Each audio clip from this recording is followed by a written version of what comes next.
শীতের দিনে মায়ের হাতের ভাপা পিঠার মজাই আলাদা।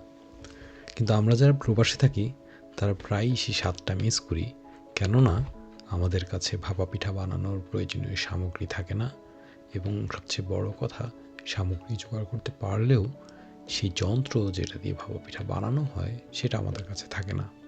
আজ আমি আপনাদের দেখাবো একটি সহজ উপায়, যেটা দিয়ে আপনারা খুবই সহজে একদম পারফেক্ট ভাপা পিঠা বানাতে পারবেন। এই জন্য আপনাদের লাগবে শুধুমাত্র একটা স্ট্রেইনার।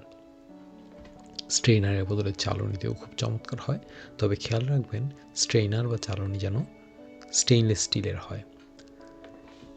একটি পাত্রে পানি গরম করে সেটার উপর বসিয়ে দেবেন স্ট্রেইনার।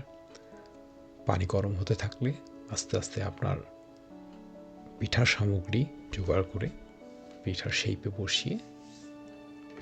বসিয়ে দেবেন সেই স্ট্রেইনারের উপর।